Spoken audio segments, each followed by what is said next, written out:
The MLB wants to expand with the addition of 2 new teams, and one of the cities fighting for a team is Orlando, Florida. If you know baseball, you may think it is impossible for any city in Florida to receive an MLB team due to the issues that plague professional baseball in Florida, but it may be more likely than you first believe.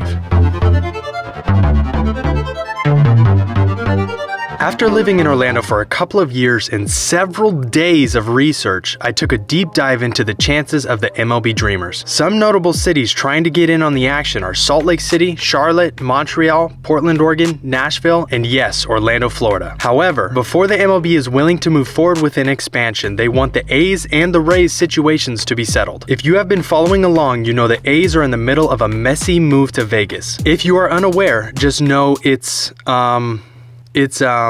well, not everyone is excited about the move or happy with the owner, as displayed through reverse boycotts and actual boycotts. The Rays are also in an interesting situation. The Rays desperately need a new stadium, and they have for a while. They have been working toward a new stadium for years, and now it seems the MLB is putting pressure on the organization to finalize a deal. Just bear with me, this all ties into the entire expansion plan. The organization seems like they want to stay in the Tampa Bay area, which is good. It is never good to see a city lose their team. However, there are a couple areas of concern. The Rays are one of the best teams in baseball right now, and they have some of the lowest attendance numbers in the MLB. This can be blamed in part due to the stadium. However, it is hard to look past the issues that come with professional sports in Florida. You see, Florida has beautiful beaches and year-round sun. It is debatable how much this directly affects the support and attendance numbers for these teams. However, there is another cloud that looms over professional sports in Florida: support of the opposition. Let me explain. Florida has a population of over 21 million people, but there is a large number of people that did not grow up in Florida, but instead moved from out of state into Florida, whether for retirement or simply because Florida is fantastic.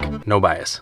The reason this is notable is because people usually hold on to their team. A couple moves from Chicago, Cubs fans. A family moves from St. Louis, Cardinals fans. From New York, Yankees. Oh, the Yankees. Let me give you an example. The Rays averaged 17,660 fans per game. When the Yankees came to town in May, there were 84,227 fans over the 3-game series. Down in Miami, they averaged 14,195 fans per game, and they broke their single weekend attendance record when the Yankees came to town. And during the World Baseball Classic?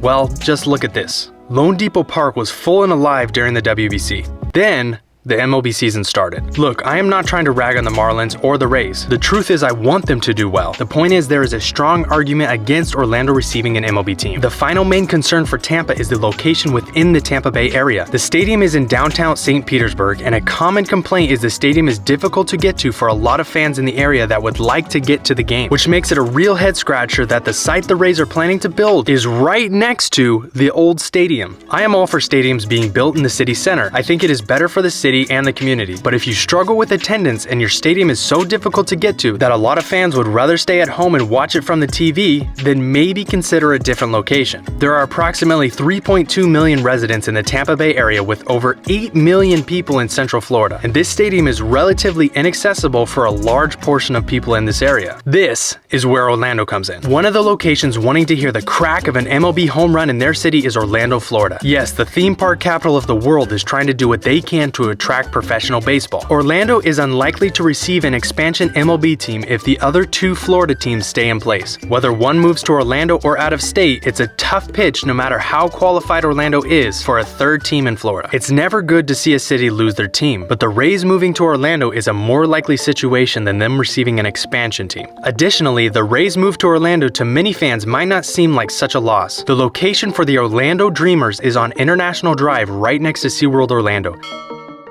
At 5 p.m. on a Friday, you have to plan about an hour to get to Tropicana Field from central Tampa. From Tampa to SeaWorld, you have to plan for about 2 hours. And in East Tampa, the situation to SeaWorld improves more. In Lakeland, a greater metro population of over 780,000 is right in the middle of St. Petersburg and SeaWorld. And at times, the travel time may be a little shorter to SeaWorld Orlando. So for many fans, it may not feel like such a loss, especially if the name unites Central Florida by using the name Florida instead of Orlando. For example, the Florida Sharks or Pythons. The Florida Florida Gators would be perfect, but they already exist 2 hours north. This location is also much more accessible for the Daytona Beach area with an area population of over 705,000 and the Palm Bay Titusville area with an area population of over 630,000. As you can see, Central Florida has a lot of residents and Orlando is much more centrally located. The Rays' current public statement is that they want to stay in St. Petersburg, but there have also been rumors that the owners may consider a sell. The truth is, no one knows for sure what is going on behind closed doors. So will the Rays move to Orlando?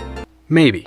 However, if both Florida MLB teams stay where they currently are, Orlando may still have a chance to receive a team. It might be unlikely, but it's still possible. Just hear me out. Orlando has several strong points to its argument receiving an expansion or a relocation team, with the strongest point being tourism. The Orlando Metro welcomed 74 million visitors in 2022, with over 50 million coming through the airport. Now, to be clear, this is not the equivalent of the 56 million that visited New York City in 2022. The visitors to New York City are all over the city and all there for different reasons. Most of the visitors to Orlando have one mission: the theme parks. And they have their entire trip planned before they land in Orlando. A large portion of the tourists travel from the airport to the theme parks and then back to the airport. Still, 74 million visits is 74 million visits. However, the location couldn't be much better to capture some of these visitors. It is relatively easy to get to and it's on International Drive, or I-Drive. If you are unfamiliar with the Orlando Metro, I-Drive is one of the main tourist hubs in Central Florida, showcasing everything from theme parks to helicopter rides and upside-down buildings. And I have yet to mention the best part about the location: Brightline.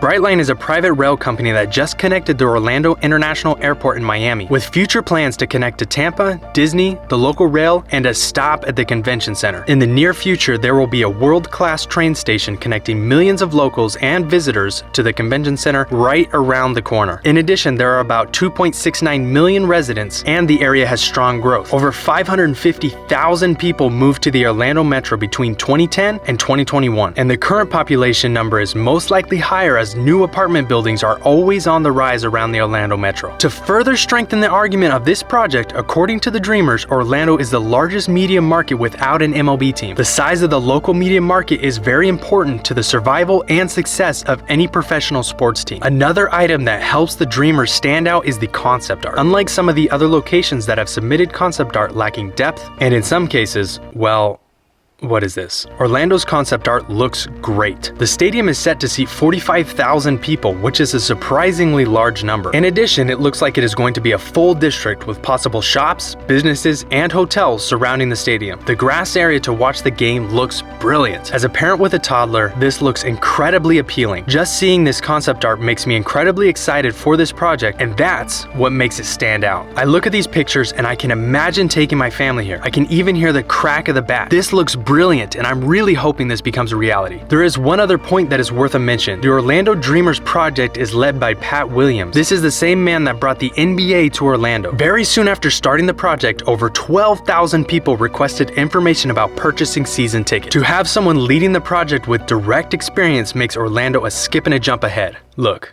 confession.